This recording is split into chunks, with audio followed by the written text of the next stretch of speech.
राहुल देव बर्मन यानी RD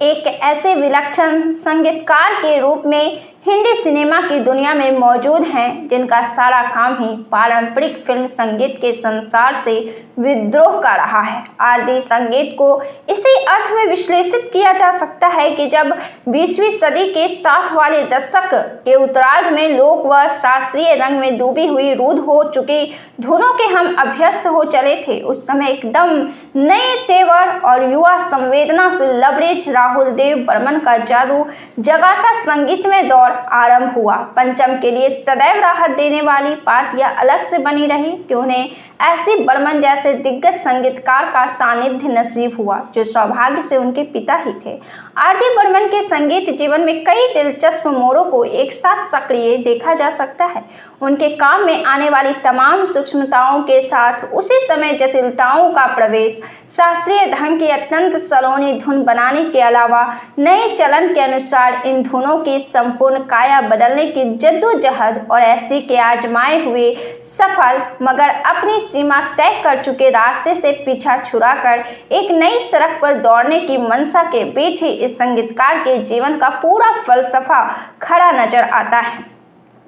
RD Burman को ऐसा क्रांतिकारी संगीतकार भी कहा जा सकता है जिसने फिल्म संगीत की प्रचलित मान्यताओं को एक हद तक पुराना और बासी साबित करते हुए एक नए ट्रेंड का सूत्रपात ही कर दिया था। फिल्म संगीत में आए हुए रचनात्मक रूप से परिवर्तनकारी समयों को यदि हम यहाँ पर रेखांकित करना चाहें तो पाएंगे कि यह काम मास्टर गुलाम हैदर ने, खजांची शंकर जयकिशन ने बरसात, ओपी नैयर ने नया दौर, आरडी बर्मन ने तीसरी मंजिल एवं हरे रामा हरे कृष्णा और AR रहमान ने रोजा के माध्यम से पिछली शताब्दी में सृजित किया है। हम यह भी जानते हैं कि राहुल देव बर्मन का क्रांतिकारी संगीत उस दौर में ही फिल्मी दुनिया में सफलता के ऊंचे स्तर पर पहुंच गया था जिस समय उनके पिता SD बर्मन का काम भी बुलंदियों पर टिका हुआ था। यह देखना महत्वपूर्ण है कि तीसरी मंजिल जैसी फिल्म से अपना बिल्कुल अलग ही मुहावरा गढ़ने में सफल रहे आरडी के यहाँ स्वयं उनके घर में एक बड़ी रचनात्मक कृति 1965 में ही दादा बर्मन द्वारा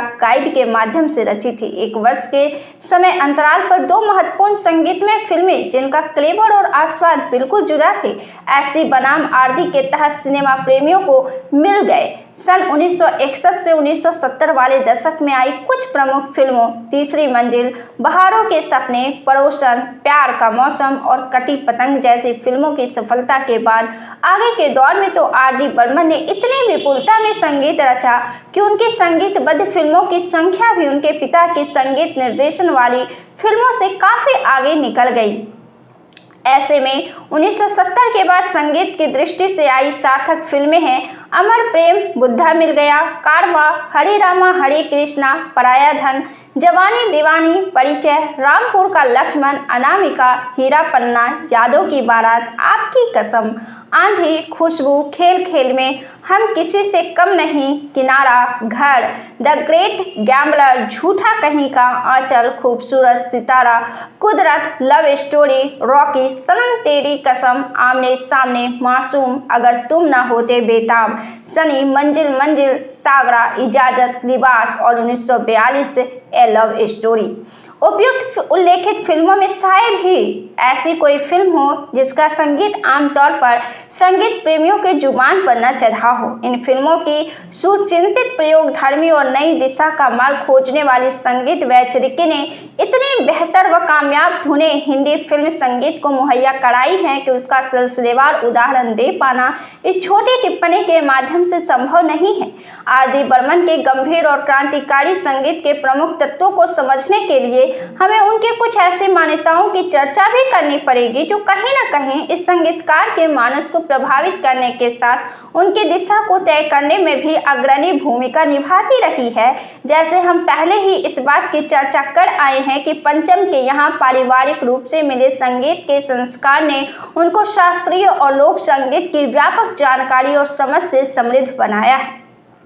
इस अर्थ में यह जानना प्रासंगिक है कि वे एसटी के साथ सन 1955 से लगातार सहायक संगीत निर्देशक के बतौर काम कर रहे थे, जिसने कहीं न कहीं उनकी शुरुआती प्रेरणा में व्यावहारिक योगदान किया। उन्होंने अपने युवा दिनों में तबला वादक ब्रजेंद्र विश्वास से कुछ दिनों तक तबला की तालीम भी ली थी, जो अंधे होने के बावजूद एक बेहतरीन कलाकार थे और जिन्होंने ब्रज तरंग नाम का वाद्य विकसित किया था। यह देखना दिलचस्प रूप से पंचम की प्रतिभा के प्रति कुछ रोचक ढंग से नए तथ्य मुहैया कराता है कि उनका तबला सीखने का क्रम लगातार जीवन भर टुकड़ों टुकड़ों में चलता रहा। 50 के दशक के उत्तरार्ध में उन्होंने बंबई में पंडित शांता प्रसाद गुदई महाराज से भी तबले की बारीकियां सीखी। इसके अलावा कलकत्ता में रहकर उस्ताद अली अकबर खां से सरोद भी सीखा, मगर सरोद सीखने से ज्यादा मन उन लंबी बैठकों में लगा जहां उस्ताद अली अकबर खां और पंडित रविशंकर आपस में सरोद और सितार की